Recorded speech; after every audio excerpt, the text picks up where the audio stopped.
Successful business owner जो होते हैं उनकी सबसे बड़ी खासियत क्या होती है? उनका माइंडसेट कैसा होता है सर?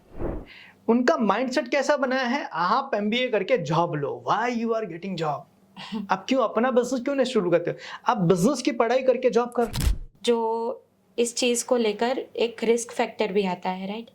कि कभी ना कभी हमें बिजनेस में वो रिस्क लेना भी पड़ता है। तो सर प्रिपेयर कैसे करें अपने माइंड को कि रिस्क लेना है? जो ओनर्स होते हैं उनका माइंडसेट ऐसा है कि मतलब उनका माइंडसेट पहले से प्रिपेयर होता है या फिर पैसे आने के बाद उनका माइंडसेट फिर चेंज हो जाता है, कैसे? जब आप एक जगह पर किसी के अंडर काम करते हो, तब वहां पर आपसे कोई गलतियां होती है तो आपके ऊपर वाला सुधार देता है। लेकिन समझा भी जब देते हैं। हाँ, समझा भी देता है। लेकिन जब आप ही अपना हरता करता सब कुछ हॉल एंड सोल आप ही हो, तो आपसे गलती करने के बाद आपके ऊपर कोई नहीं है सुधारने वाला। तो आज है ना, लोग मुकेश अंबानी बनना चाहते हैं, गौतम अदानी की तरह बनना चाहते हैं, रतन टाटा सर की तरह बनना चाहते हैं, लेकिन उन्होंने जैसे शुरुआत की थी ना, वो शुरुआत करके पेशेंस नहीं रखना चाहते।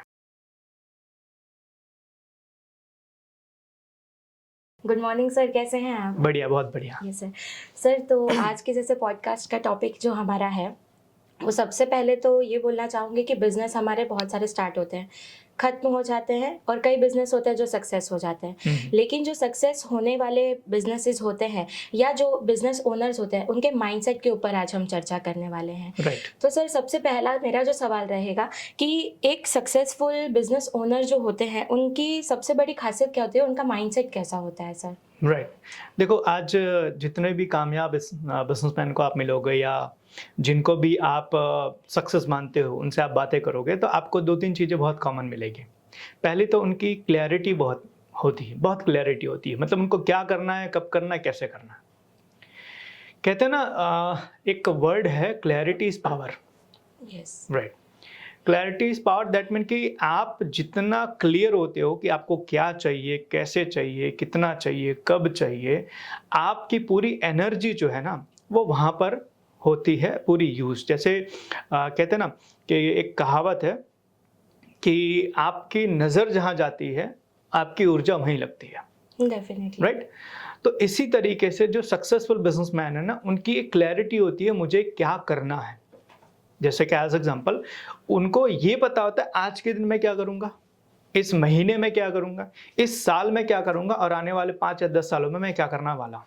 इसकी क्लैरिटी होती है और वो उसी के हिसाब से चलते हैं। एक कामयाब बिजनेसमैन की ये निशानी होती है। और उसके अपोजिट आप देखोगे, जो फेल होते हैं या फिर जो स्ट्रगल करते हैं, उनको पता ही नहीं होता कि आज मैं ऑफिस जाके करूंगा क्या। उनकी कोई क्लैरिटी नहीं होती है। उनको ऐसा लगता है कि भाई मैं ऑफिस चला जाऊं या बिजनेस पे चला जाऊं, जो सामने दिखेगा मैं वो करना शुरू कर दूंगा। और यही सक्सेसफुल बिजनेसमैन की प्री प्लान्ड होती है। मतलब आज उन्होंने अपना दिन कंप्लीट करने से पहले कल की प्लानिंग कर ली कि कल मैं आके क्या करूंगा। और ये चीज मैंने बड़ी सक्सेसफुल बिजनेसमैन देखा है कि अगर उनको लगता है कि आज मेरा ऑफिस में कोई काम नहीं है तो वो ऑफिस नहीं जाते। क्यों? क्योंकि उनको पता है मैं फ्री में जाऊंगा या फिर मैं बिना काम के जाऊंगा तो मैं दूसरों को भी डिस्टर्ब करूंगा। तो पहली चीज होती है क्लैरिटी, कि उनको क्लियर होता है कि क्या करना है, कैसे करना है। दूसरी जो सबसे मोस्ट इंपॉर्टेंट होती है, वो बिजनेस को प्रायोरिटी देते हैं। समझना इस चीज को। बिजनेस की प्रायोरिटी मतलब कि जहां मेरी जरूरत है मैं वहां होना चाहिए। और यही अनसक्सेसफुल पीपल होते हैं ना, वो बिजनेस को प्रायोरिटी उतना नहीं देते। मतलब ठीक है, मैं हुआ तो ठीक है, नहीं हुआ तो भी ठीक है। मतलब वो बिजनेस को कई बार कैजुअली ले लेते हैं। जैसे मैं आपको बताऊं, 2 तरह के पूजा करने वाले लोग होते हैं। ठीक है। राइट। एक होता है जिनका रूटीन होता है यस। कि सुबह उठेंगे, फ्रेश होके पूजा पाठ करेंगे और वो डेली करेंगे। एक वो होते हैं। और दूसरे होते हैं कि आज मन हुआ तो कर लिया, आज मन नहीं हुआ तो नहीं किया। नहीं किया। Yes, ठीक है। sir. तो बिजनेसमैन भी इस तरीके से होते हैं। एक सक्सेसफुल बिजनेसमैन की क्लैरिटी होती है और वो अपने बिजनेस को लेके बड़े सीरियस होते हैं। अपने बिजनेस को लेके वो प्रायोरिटी सेट करते हैं। और वही अनसक्सेसफुल जो होते हैं वो ये दोनों चीजें नहीं करते। तो देखो, बिजनेस के अंदर प्रोडक्ट बनाना, मार्केटिंग करना, ये बाकी सारी चीजें तो सब करते हैं। लेकिन सक्सेस होने का जो कहते हैं ना बिजनेस में सबसे बड़ा पैरामीटर है वो ये दो चीज़ है कि आपका बिजनेस को लेके कितने क्लैरिटी है और आप अपने बिजनेस को लेके कितने सीरियस हो, क्योंकि ये दो चीज़ रहेगी ना, बाकी सारी चीज़ आप करोगे। अब समझना, मैं आपको एक अनसक्सेसफुल इंसान की स्टोरी बताता हूँ। यस। एक फेलियर बिजनेसमैन या फिर जो स्ट्रगल कर रहा है, उसको पता नहीं है कि मुझे क्या करना है, कब करना है, कैसे करना है, और इसीलिए उसको पता ही नहीं है कि कौन सी चीज़ें कब कर रही हैं। मैं आपको एक सक्सेसफुल बिजनेसमैन और एक फेलियर बिजनेसमैन या स्ट्रगल करने वाले बिजनेसमैन के बारे में स्टोरी बताता हूँ।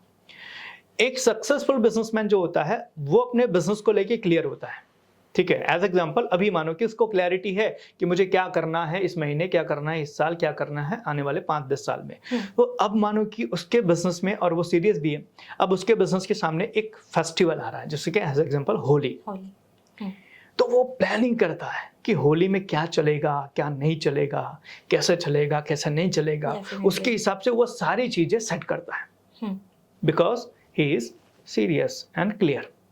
एंड वही बिजनेसमैन दूसरा जो है, जो स्ट्रगल कर रहा है, वो अपने बिजनेस को लेके ना तो क्लियर है और ना तो सीरियस है। तो उसके लिए क्या होली, क्या दिवाली, क्या दशहरा, क्या चाहिए, जैसा चल रही है वैसा चल रहा है। Yes. और उसके बिजनेस में अच्छा ग्रो हो रहा है तो मैंने किया, नहीं ग्रो हो रहा तो भगवान मेरे साथ में कुछ नहीं कर रहा है। डेफिनेटली सर, ये बहुत सुनने के लिए भी मिलता है कि लाइक हम फेलियर हो गए तो इसके ये सर्कमस्टेंसेस थे, ये थी रीजंस। सर बहुत अच्छी बात बोली कि क्लैरिटी और एक सीरियसनेस हमारे होनी बहुत ज़रूरी है, और ये पर्सनल लाइफ में भी बहुत ज़रूरी है। लेकिन सर यहाँ पर एक बात आपने कही कि अनसक्सेसफुल और सक्सेसफुल के बीच में आपने डिफरेंस भी बताया। अब कुछ सक्सेसफुल लोग ऐसे भी होते हैं कि जैसे कि आज काम नहीं है मेरा ऑफिस पे तो मैं नहीं जाऊँगा एज अ ओनर, राइट। लेकिन अब ओनर की अवेलेबिलिटी एंड प्रेजेंस भी ज़रूरी है, क्योंकि एक समय आने के बाद, सक्सेसफुल होने के बाद हमारे अंडर टीम्स होती है, जो टीम्स सारी चीज़ें संभाल ही लेती है। तो सर क्या फिर ओनर को उनकी स्ट्रेटेजिक प्लानिंग कैसे और किस हिसाब से करनी चाहिए? देखो, मैं ना एक बिजनेसमैन है, बहुत बढ़िया बिजनेसमैन है, उनका एक इंटरव्यू सुन रहा था, अदानी, गौतम अदानी। उनको किसी ने पूछा, रिपोर्टर ने पूछा कि सर आप इतने बड़े एम्पायर को कैसे मैनेज करते हो? बोले यार हमारे वहाँ पर जो एम्पायर मैनेज होता है ना, वो कैपेबल और कॉम्पिटेंट सीईओज के जरिए होता है। मैं उनके डे टू डे लाइफ में इंटरफेयर नहीं करता हूँ। मेरा काम है फाइनेंशियल अलोकेशन करना, स्ट्रेटजीज देना, एंड जहां पर उनको विजन की क्लैरिटी चाहिए वहां पर मुझे हाजिरी देना। बाकी चीजें वो करते हैं। ये सक्सेसफुल बिजनेसमैन की एक निशानी होती है कि वो अच्छे लोगों को हायर करते हैं और उनको डेलीगेट करते हैं। फिर आपको उनको जाके डे टू डे लाइफ में गाइड नहीं करना है। Definitely. उनको आपको हर चीज को इंस्ट्रक्शन नहीं देना है। और सक्सेसफुल बिजनेसमैन ये करते हैं, लेकिन अनसक्सेसफुल बिजनेसमैन इसका उल्टा करते हैं। सबसे पहले तो वो हर चीज खुद करने की कोशिश करते हैं, भले वो उसके लेके कॉम्पिटेंट है कि नहीं है, मतलब उसकी काबिलियत है या नहीं है। वो अच्छे लोगों को, प्रोफेशनल्स को हायर नहीं करते हैं, और अगर हायर कर भी लिया गलती से, फिर भी उनके काम में वो उंगली करते हैं, मतलब कि वो डायरेक्शन देते हैं, अरे वो कॉम्पिटेंट है, उसको डेलीगेट कर दो, उसको छोड़ दो, वो अपना काम कर लेगा। आप उसको अपने तरीके से काम करवाने जाओगे तो ना तो वो आपके तरीके से कर पाएगा, ना अपने तरीके से कर पाएगा, और आपका काम नहीं होगा। So it's a very important चीज कि आपको बिजनेस को प्रोफेशनल्स के जरिए चलाना पड़ेगा। तो या तो आप खुद प्रोफेशनल बन जाओ, या तो आप प्रोफेशनल्स को हायर करो।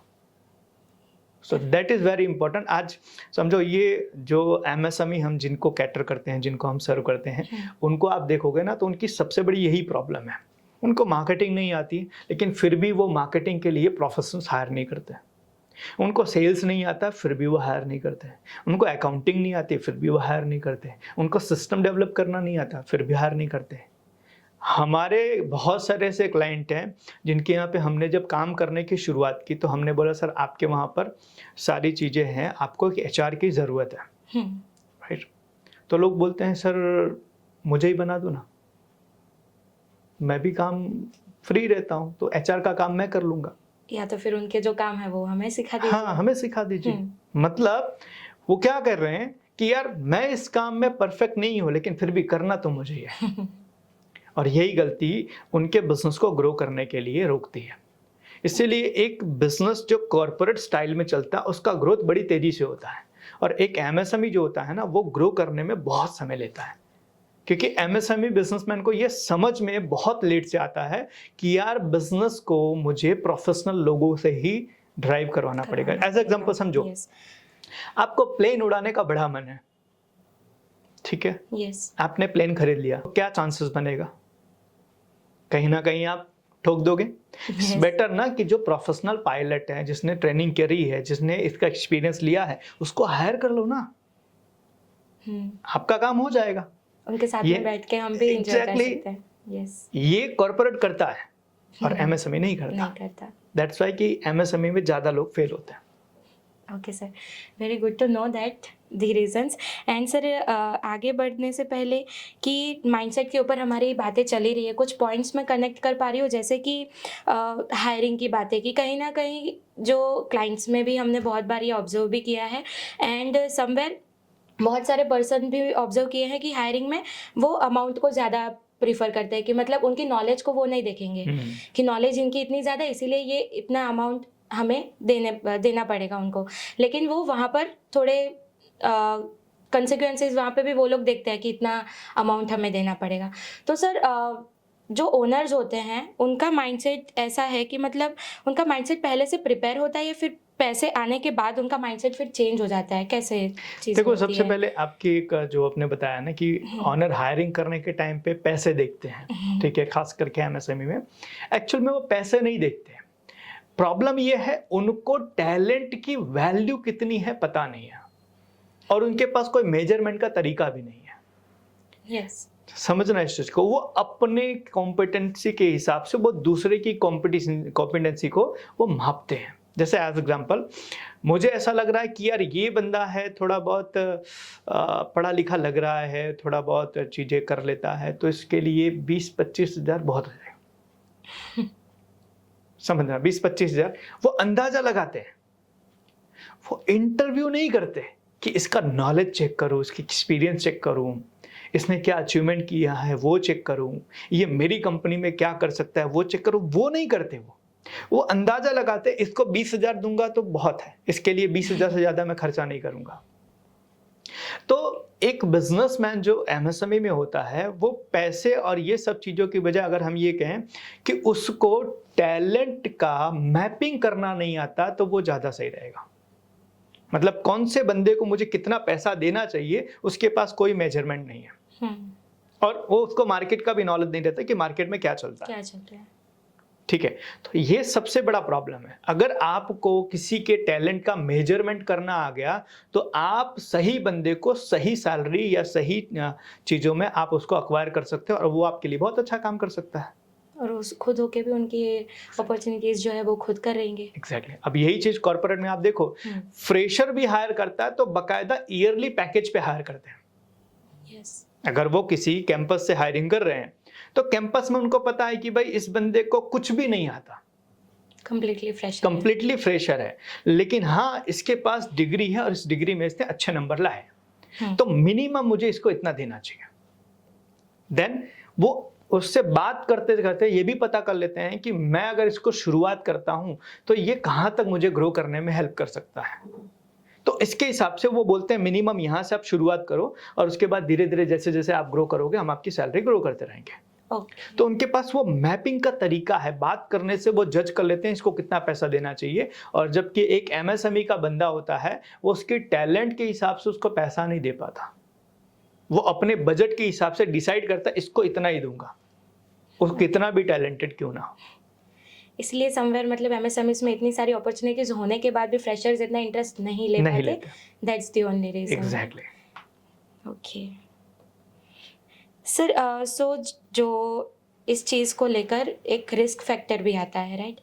कि कभी ना कभी हमें बिजनेस में वो रिस्क लेना भी पड़ता है। तो सर प्रिपेयर कैसे करें अपने माइंड को कि रिस्क लेना है, क्योंकि रिस्क ऐसे तो नहीं आएंगे कि छोटे मोटे हो गए, कभी कभी बहुत बड़े भी, बहुत वास्ट डिसीजंस हमें लेने पड़ते हैं चेंज करने के। तो सर वो फिर प्रिपेयर कैसे करें हम? देखो, रिस्क लेना जो आज के टाइम पे जितना बड़ा हवा बनाया गया कि रिस्क लेने में ये है वो है, मैं आपको सिंपल सी चीज़ है, अगर आप आंख बंद करके कहीं पर भी कूदोगे तो उसमें आपके हाथ पैर टूटने के चांसेस 100% है, ठीक है। यस। लेकिन आप अगर बिजनेस कर रहे हो, आपको थोड़ा सा भी कॉमन सेंस है, तो रिस्क लेने से पहले आप कैलकुलेट करोगे, ये करूंगा तो कितना नुकसान हो सकता है और ये करूंगा तो कितना फायदा हो सकता है, ये कॉमन सेंस है। तो आज रिस्क को हम रिस्क नहीं, हम कॉमन सेंस कह सकते हैं। जहां पर आपको लग रहा है कि यहां पर थोड़ा सा अगर मैं रिस्क लूं तो वहां पर रिवॉर्ड अच्छे मिलने के चांसेस है और नुकसान मेरा कम होगा, तो आप वो डिसीजन लोगे। Okay. That is calculated risk, yes. Right. तो कैलकुलेटेड रिस्क समझ में लोगों को आना चाहिए। एज एग्जांपल समझो, मैं मेरी टीम में किसी की हायरिंग कर रहा हूं, ठीक है। मैं एक बंदे की हायरिंग कर रहा हूं जिसकी सैलरी वो मांग रहा है 50,000 रुपए, ओके। और अभी तक मैंने जो मैक्सिमम सैलरी पे की है वो 25 या 30,000 पे की है। अब एक बंदा मैं हायरिंग करने की प्लान कर रहा हूँ 50,000 का, तो मेरे दिमाग में क्या चीज कैलकुलेशन होनी चाहिए कि अगर मैं इसको 50,000 रुपए देता हूं और ये मेरे वहां पर 3 महीने या 6 महीने काम करता है, तो मुझे उसके सामने ये कितना रिटर्न दे सकता है। अगर आपको लग रहा है 50,000 के सामने ये बंदा मुझे 5 लाख या 10 लाख या 20 लाख या 50 लाख का रिटर्न दे सकता है, तो वो रिस्क कहां हुआ? इट्स अ कैलकुलेशन ना। Calculation, yes. सिर्फ हर जगह पर ये चीज होती है, हर जगह पर कैलकुलेशन करते हैं। हम मानो कोई भी चीज परचेस करते हैं, कोई भी चीज, एक छोटा सा बालाजी का वेफर भी परचेस करते हैं तो 10 रुपए देते हैं। तो हम 10 रुपए क्यों देते हैं? यही सोच के ना कि 10 रुपए के सामने हमें जो मिलेगा उससे मेरी भूख मिटेगी। It's a calculation. यहाँ कौन सा रिस्क है? सर बट ये जैसे कि आप जैसे बिजनेस ओनर्स है वो ये रिस्क कैलकुलेशन की एक नॉलेज भी रखते हैं, और हम जैसे कि एमएसएमई एसएमईज को जैसे कि कर रहे हैं हम कंसल्ट, तो वो लोग कैसे इन चीज़ों को एक नॉलेज के रूप में कैसे लेंगे? सबसे पहले एक चीज को समझो। मैं एक किताब पढ़ा था, ई मिथ। ई मिथ के अंदर चीज बताई थी कि जर्नली जो बिजनेसमैन जिनको हम आज बिजनेसमैन मानते हैं वो बिजनेसमैन नहीं है, दे आर टेक्नीशियन। समझना है, टेक्नीशियन दैट मीन कि आप कहीं पे जॉब कर रहे थे, आप किसी एक चीज को लेके बहुत अच्छा कर रहे थे उस जॉब में, कोई एक चीज आप बहुत अच्छा कर रहे थे, कोई भी चीज, मार्केटिंग हो, सेल्स हो, या फिर आप एडमिन हो, एचआर, कुछ भी, आप एक चीज बढ़िया कर रहे थे। अब आपके दिमाग में थॉट आया है यार मैं बिजनेस चालू करता हूँ। अब आपकी एक्सपर्टीज सिर्फ एक चीज में थी, दूसरी चीज में नहीं थी। दूसरी चीज का नॉलेज आपको था ही नहीं और आपने नॉलेज लिया नहीं, उससे पहले आपने बिजनेस शुरू कर दिया। तो आपने जब बिजनेस शुरू किया तो बिजनेस में तो हर चीज आपको थोड़ी थोड़ी आनी चाहिए। डेफिनेटली। आप जॉब में सेल्स में अच्छे थे, लेकिन वहां मार्केटिंग नहीं आती थी आपको, अकाउंटिंग नहीं आती थी, एचआर नहीं आता था, ऑपरेशंस नहीं आते थे, राइट। और आपने सीखा नहीं इसको और आपने बिजनेस चालू कर दिया। तब आपकी एक्सपर्टीज सेल्स की है तो आप बेचना जानते हो, लेकिन बिजनेस में तो आपको सिर्फ बेचना नहीं है ना, बनाना भी पड़ेगा, अकाउंटिंग भी करनी पड़ेगी, मार्केटिंग भी करनी पड़ेगी। अब इस सिचुएशन के अंदर आपके फेल होने के चांसेस कितने ज्यादा है, राइट? यस। यही चीज तो हो रही है। आज का एमएसएमई जो है वो बिजनेस को सीखे बिना बिजनेस शुरू कर रहा है। वो एक टेक्नीशियन है, मतलब उसको एक टेक्निक समझ में आ रही है और उसके दम पर उसने क्या रिस्क लिया कि मैं पूरा बिजनेस देख लूंगा।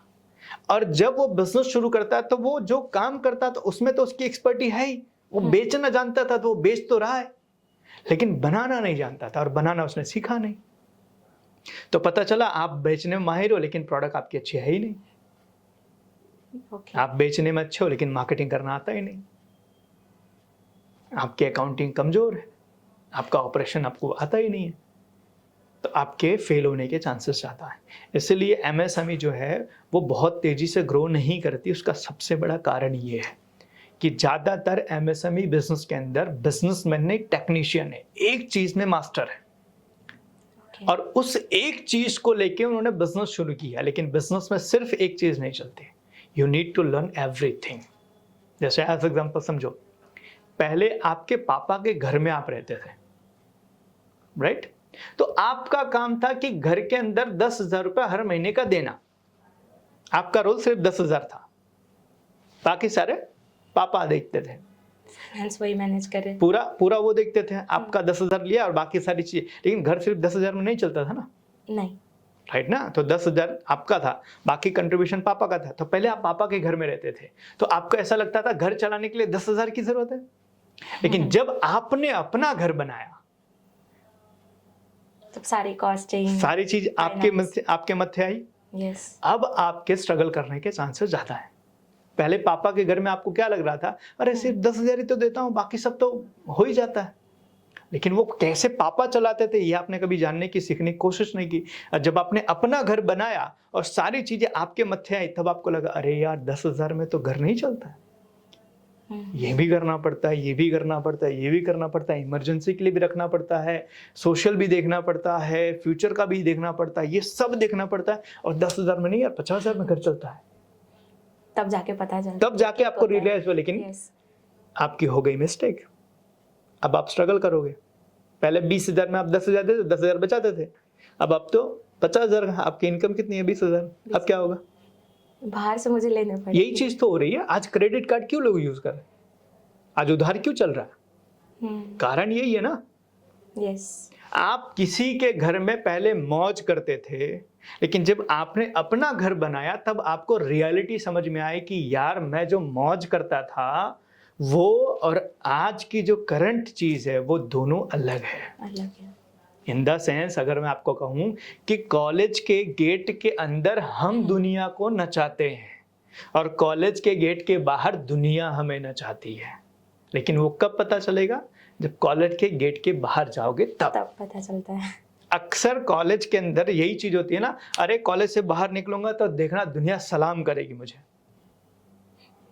ये हर बंदे का कॉन्फिडेंस यही होता है, जाऊंगा फोड़ दूंगा, ये कर दूंगा, वो कर दूंगा। भाई बाहर निकलने के बाद सबको पता चल जाती है उसकी क्या औकात है, क्या वैल्यू है। पूरा सिनेरियो ही वहां पे चेंज हो जाता है। एग्जैक्टली। तो यही चीज बिजनेस में है और यही बिजनेस के अंदर लोग गलतियां करते हैं। अगर थोड़ा सा वो और चीजों को सीखने में और थोड़ी चीजें और जानने में थोड़ी सी एफर्ट लगाएं, तो मेरे हिसाब से उनका जो ये स्ट्रगल है ना वो कम हो जाएगा। आज समझो, आज ज्यादातर बिजनेसमैन के बारे में, जो छोटे बिजनेसमैन एमएसएमई हैं, मैं बहुत रेयरली देखता हूँ कुछ पढ़ते लिखते हैं, कुछ बिजनेस के बारे में सीखते हैं। बहुत कम लोग अपने ऊपर, अपने नॉलेज के ऊपर इन्वेस्टमेंट करते हैं, कंटिन्यूअस लर्निंग करते रहते हैं। नहीं करते हैं। और उनको आप जाके बोलो कि चलो सर मैं आपको बिजनेस के बारे में, आप मुझे सिखाओगे? ऐसा उनका स्टेटमेंट होता है। अरे हमारे वीडियो कितने लोग बोलते हैं, वीडियो के नीचे कमेंट लिखते हैं कि भाई बोलना बहुत आसान है, करोगे तो पता चलेगा। भाई किया हुआ है तब बोल रहे हैं।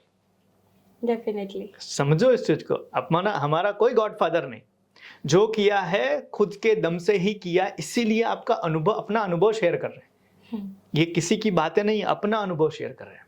ये जो चीजें मैं आपको बता रहा हूँ, ये चीजें कोई गूगल के ऊपर आपको नहीं मिलेगा। ये पिछले 15-17 सालों का एक्सपीरियंस, हमने फील्ड में चप्पल घिसा है, मार्केट में चीजें सीखी है, जानी है, तब जाके आज हम बिजनेस कर रहे हैं। तो इसीलिए आपको बिजनेस को सक्सेस बनाने के लिए आपको सिर्फ टेक्नीशियन बनने से काम नहीं चलेगा, आपको बनना पड़ेगा बिजनेसमैन। और बिजनेसमैन को अपने बिजनेस का हर चीज आता है। तो आपको देखो, आज पता है अक्सर बिजनेसमैन जो होते हैं वो यहीं पर प्रॉब्लम क्रिएट करते हैं। कई बार बिजनेसमैन जो होता है ना, उसको डर होता है कि यार ये बंदा मेरा चला जाएगा तो मैं फिर से डाउन पे, जीरो पे आ जाऊंगा, इस बंदे को मैं निकाल नहीं सकता हूँ, इस बंदे को कुछ बोल नहीं सकता। ये सारी चीजें डर क्यों होती है? क्योंकि उसने अपने हर चीज को खुद से अनुभव नहीं किया है। जिस बिजनेसमैन ने अपनी ऑफिस में झाड़ू पोछा से लेके हर चीज किया ना, उसको कभी डर नहीं लगेगा। किसी भी टीम मेंबर पर डिपेंडेंट नहीं है, जाना जा भाई, फिर से बंदा फील्ड पे आएगा। क्योंकि उसको कॉन्फिडेंस है ना अपने ऊपर, और उन्होंने वो की भी है सारी चीजें। एग्जैक्टली। इसीलिए तो मैं बोल रहा हूँ कि बिजनेस शुरू करने से पहले आपको बिजनेस सीखना पड़ेगा, and that is very important. और ये चीज जब तक समझ में नहीं आएगी तब तक एमएसएमई में लोग ऐसे ही स्ट्रगल करते रहेंगे और फेल होते रहेंगे। सारी चीज़ें sir one by one align हो रही है कि जैसे अगर आप विजन देखते हो, उसकी क्लैरिटी, उसकी सारी जो सीरियसनेस, उसके साथ आपका माइंडसेट प्रिपेयर, वो भी इस लेवल पे कि फ्रॉम जीरो टू हाई, आज समझो, आज जो बड़े बड़े बिजनेसमैन है ना, अपना सक्सेशन प्लान करते हैं। सक्सेशन मतलब Yes. के उनके साथ उनके आने वाले जनरेशन का प्लान करते हैं वो। तो वो क्या करते हैं, वो हम जिस स्कूल में पढ़ते हैं ना, उस स्कूल में अपने बच्चों को नहीं भेजते हैं। उनका स्कूल अलग होता है। जी हाँ, ये जितने भी हमारे भारत देश में जितने भी बिलियनियर्स हैं ना, Yes. उनके बच्चे कोई नॉर्मल आम कॉन्वेंट स्कूल में नहीं जाते हैं। उनका स्कूल अलग ही होता है, जहाँ पे प्रैक्टिकली केस स्टडीज पढ़ाई जाती है, नंबर्स सीखना सिखाया जाता है, कैसे लोगों को हैंडल करना है वो सिखाया जाता है, कैसे सिचुएशन को हैंडल करना वो सिखाया जाता है। उनका स्कूल ही पूरा डिफरेंट होता है। हम जिस स्कूल में पढ़ते हैं वहां पर बिजनेस के बारे में आपको क्या बताया जाता है? नथिंग। Theoretical knowledge only. वो भी थियरी, वो थियरी जो बता रहे हैं वो थियरी भी कभी काम नहीं है। समझो आपने बिजनेस स्कूल या आप समझो ना, बीए में जो बिजनेस एडमिनिस्ट्रेशन हम कहते हैं, ठीक है, आप उसके अंदर आप पढ़ोगे, ठीक है, उसके अंदर बिजनेस के बारे में क्या डिमांड सप्लाई यही चीज बताते हैं, ठीक है, और डीपली नहीं बताते। डिमांड कहाँ से क्रिएट होती है, सप्लाई कैसे करना, सप्लाई में दिक्कत कहाँ कहाँ आती, कुछ नहीं बताते। मार्केटिंग कैसे करनी होती है, डिमांड क्रिएट नहीं बताते, ये सारी चीजें सिखाते ही नहीं है। आज एक समझो ना, चलो मैं आपको एक सवाल पूछता हूँ, एमबीए का मतलब क्या होता है? Masters of Business Administration. Right, masters of business administration. Yes. वो करते क्या है? एमबीए में जो कि एक बिजनेस हमने जो ग्रेजुएशन किया है नहीं, उसका एमबीए अपन करने के बाद में करते क्या? जिस चीज में स्पेशलाइजेशन की है वहां पर जॉब करेंगे। जॉब करते हैं ना। Yes. तो आपने जब बिजनेस का सीखा हुआ है तो जॉब क्यों कर रहे हो? You are masters of business administration ना, तो आप जॉब क्यों कर रहे हो? क्योंकि एमबीए में उसको बताया नहीं कि how to start a startup, अपना बिजनेस खुद का लॉन्च कैसे करे, बताया नहीं, क्या पढ़ाया नहीं किसी ने। फैमिली बिजनेस को कैसे टेक ओवर करे, बताया नहीं।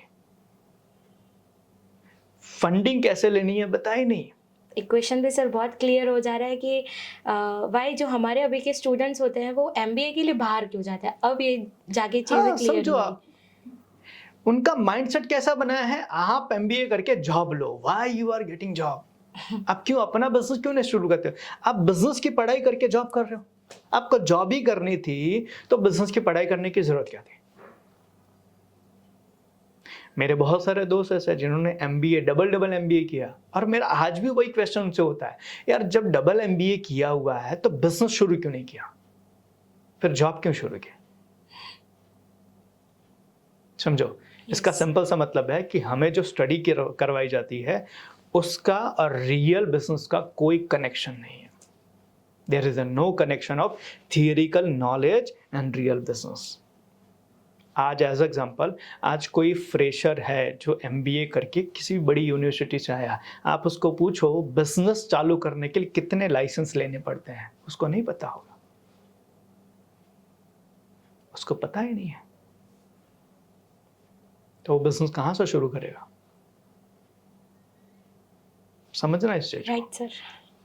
तो ये क्लैरिटी जो है ना, ये नहीं होती है। तो इसीलिए एक एसएमई का बिजनेसमैन या एमएसएमई का बिजनेसमैन स्ट्रगल करता है, वो अपनी कंपनी को कॉर्पोरेट में नहीं कन्वर्ट कर पाता, बिकॉज उसको नॉलेज का अभाव होता है। कि जैसे कि स्ट्रगल फेज में होते हैं ओनर्स, वहाँ पर उन्होंने नॉलेज एक्वायर नहीं की होती है तो उनको पता भी नहीं होता है, बहुत सारी चीज़ें आती है स्ट्रगल फेज में।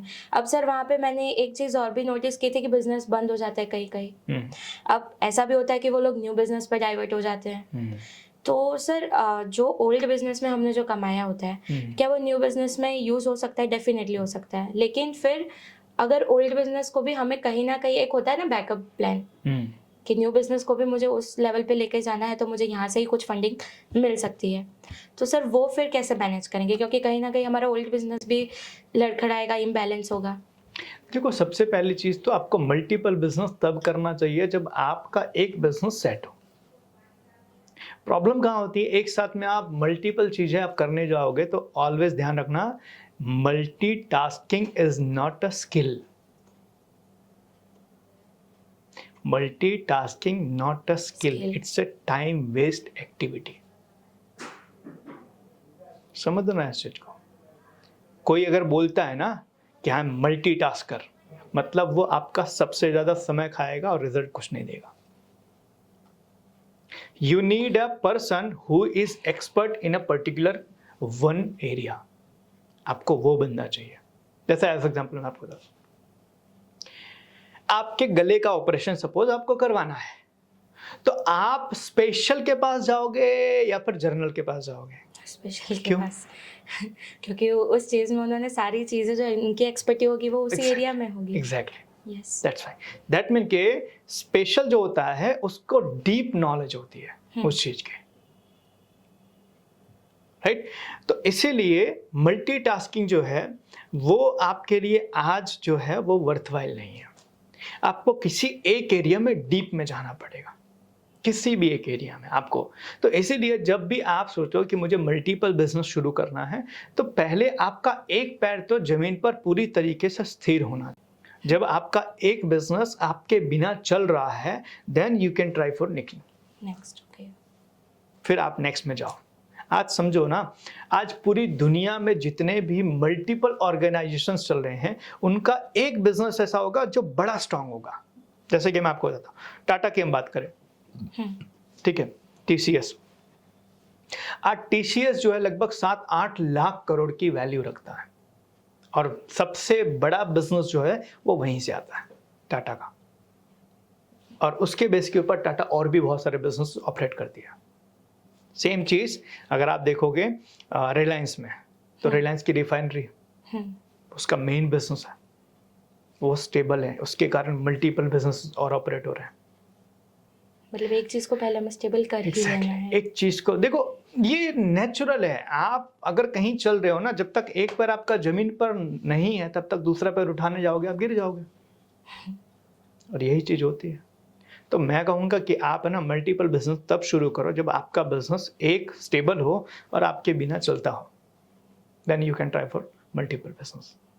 ओके सर, यहाँ पर हम रिस्क की बात भी कर रहे थे, तो सर हमारी जनता भी और मैं भी ये जानना चाहूँगी कि आपकी जर्नी में आपने सबसे बड़ा रिस्क कब लिया था, और सर ऐसी क्या नॉलेज थी कि आपने तब गेन की, और हम सभी को भी बताना सर आप चाहोगे डेफिनेटली कि हम भी फिर वो आगे गलती हमारी ना करें, तो सर वो आपका पर्सनल एक्सपीरियंस शेयर कीजिए। देखो, मैं अगर कहूँ तो मैंने मेरा कोई रिस्क लिया ही नहीं। मैंने सिंपल सा सब जगह पर कैलकुलेशन की। मैं जॉब कर रहा था, ठीक है, जॉब में से मुझे बिजनेस में जाना था, तो मुझे ये चीज़ समझना जरूरी थी कि जॉब में मैं ये चीज़ कर रहा हूँ और मुझे बिजनेस में क्या क्या करने की जरूरत पड़ेगी, उसकी नॉलेज लेना शुरू करो। और मैंने उसकी नॉलेज पहले से लेनी शुरू करी। मैंने अपनी लर्निंग पर बहुत काम किया। मुझे रीडिंग का, लर्निंग का बहुत शौक, और ये चीज़ मुझे बहुत पहले से है। तो जब मैं जॉब करता था तब भी मैं लर्न करता था, और जॉब करने से पहले जब बिजनेस में आना था तब भी मैं लर्न करके ही आया कि भाई मुझे ये चीज़ वहाँ पर करनी पड़ेगी। सो आई हैव टू लर्न। और जब बिजनेस शुरू किया तब उस लर्निंग को और बढ़ाया। समझो इस चीज को, जब आप एक जगह पर किसी के अंडर काम करते हो तब वहां पर आपसे कोई गलतियां होती है तो आपके ऊपर वाला सुधार देता है, लेकिन जब समझा भी देता है, लेकिन जब आप ही अपना हरता करता सब कुछ हॉल एंड सोल आप ही हो, तो आपसे गलती करने के बाद आपके ऊपर कोई नहीं है सुधारने वाला। उसका पूरा लॉस और बेनिफिट आपको ही जाएगा। तो आप वो गलती करने से पहले पूरा प्रिपेयर हो जाओगे कि इसमें गलती ना हो। जैसे मैं आपको एक एग्जांपल बताऊं। यस। आपने ड्राइविंग कभी सीखी हुई है, 4 व्हील? नहीं। ठीक है, अगर मानो आप सीखने जाओगे किसी ड्राइविंग स्कूल, तो ड्राइविंग स्कूल के अंदर होता क्या है कि बाजू में एक बंदा होता है जिसके पास में ब्रेक का कंट्रोल होता है।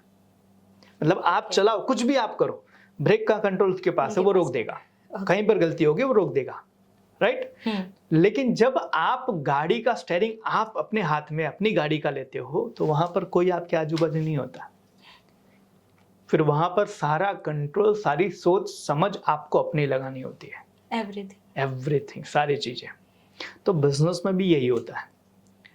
तो मैंने जब मेरे करियर किया, बिजनेस की शुरुआत की, तब मैंने लर्निंग के ऊपर बड़ा काम किया था कि मतलब मुझे बिजनेस में जाने के बाद मुझे सिर्फ सेल्स नहीं चाहिए, मुझे मार्केटिंग भी सीखना पड़ेगा, अकाउंटिंग भी सीखना पड़ेगा, मुझे ऑपरेशंस भी देखना पड़ेगा, मुझे एचआर भी देखना पड़ेगा, सिस्टम भी, ये सारी चीज़ें। तो ये कैसे चलती है और इसके ऊपर मैंने बहुत सारी चीज़ों से लर्न किया, चाहे वो बुक से लर्निंग हो, चाहे कोर्सेस करके लर्निंग हो, चाहे मूवी देख के लर्निंग हो, चाहे सेमिनार देख के लर्निंग हो, किसी से बातें करके लर्निंग हो, बहुत सारी चीज़ें।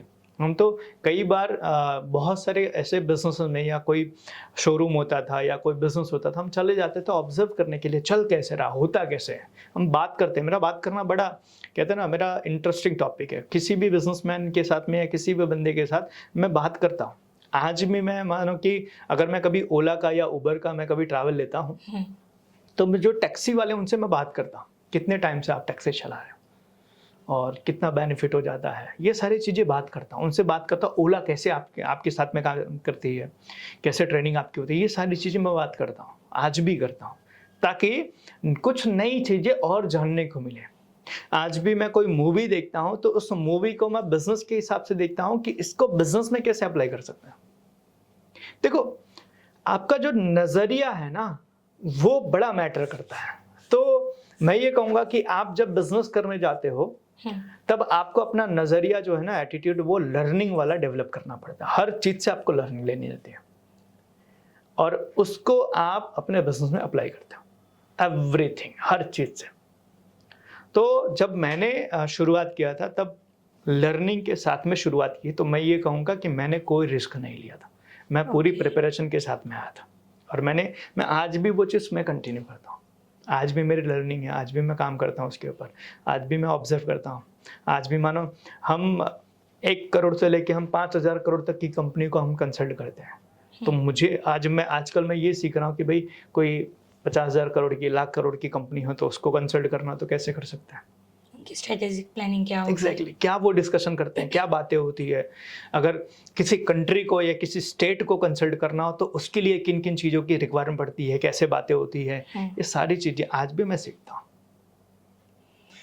सर, ये कंटिन्यूअस लर्निंग से ही एक थॉट भी आ रहा है कि जैसे कि जो एमएसएमई सेक्टर है या लोकल कह लीजिए, तो लोकल से अगर नेशनल या ग्लोबल अगर हमें जाना है तो सर उसके कुछ बेसिक स्टेप्स क्या होंगे? एक तो उसमें से एक लर्निंग हो गई, कंटिन्यूअस हमारी कंसिस्टेंसी हो गई, देन आफ्टर सर हम कैसे कर सकते हैं? जब आप मतलब ऐसे आपको मैं सिंपल एग्जांपल से बताऊं कि आप अपनी सोसाइटी में अभी तक कुछ करते थे, ठीक है, पहले आप अपने घर से शुरुआत करते हो, आपके घर वाले आपकी चीज़ों को एक्नॉलेज करते हैं, फिर आपकी सोसाइटी के लोग आपकी चीज़ों को एक्नॉलेज करते हैं, फिर आपके एरिया के लोग एक्नॉलेज करते हैं, फिर आपके शहर, फिर आपके स्टेट, फिर आपके देश के लोग। ये प्रोसेस सिंपल सा है। आप ए से बी पर जाओगे तो सी दिखना शुरू हो जाएगा। ओके। इसका कोई प्रोसेस नहीं है। जैसे कि मैं आपको बताऊं कि आपको मैं कहूं कि यहां से दिल्ली आपको दिख रहा है, आप दिल्ली देख सकते हो? नहीं सर, यहाँ नहीं से ना, तो नहीं दिख सकता ना। नहीं। लेकिन एक गाड़ी जिसकी हेडलाइट की रेंज खाली 100 मीटर है, उसको लेके आप दिल्ली तक जा सकते हो। पता है क्यों? आपने शुरुआत की, 100 मीटर दिख रहा है, आप 100 मीटर पे पहुंचोगे ना, आगे का 100 मीटर दिखना शुरू हो जाएगा। The business is same. आप अपने बिजनेस में काम कर रहे थे, आपने शुरुआत की, आपके घर वालों ने एक्नॉलेज करना शुरू किया, तो आपके दिमाग में तुरंत क्लैरिटी आ जाएगी, अब मुझे एरिया को कांटेक्ट करना है, एरिया को अगर एक्नॉलेज करवाना है तो क्या करना पड़ेगा, मुझे शहर को एक्नॉलेज करना है तो क्या करना पड़ेगा। वो माइंड खुद अपने प्रिपरेशन में लग देखो, जाए। हमारा माइंड बड़ा पावरफुल है, बहुत पावरफुल है। आप उसको जितना सवाल पूछोगे ना, उतना आपको जवाब देगा। तो आप कोशिश में भी लगा रहेगा। एग्जैक्टली, आपको सिर्फ उसको सवाल देना कि ये चीज कैसे करें। मैं एक छोटी ब्रांड हूं, मुझे अगर पूरी पैन इंडिया की एक ब्रांड बननी है तो मैं डायरेक्टली नहीं बन सकता। मुझे पहले मेरे घर वालों को बताना पड़ेगा, फिर मेरे एरिया को बताना पड़ेगा, फिर मेरे शहर को बताना पड़ेगा, मेरे राज्य को, फिर मेरे देश को। इट्स अ प्रोसेस, ऐसा ही प्रोसेस है इसका। बाकी अगर ऐसा कोई, देखो मैं आपको बताऊं,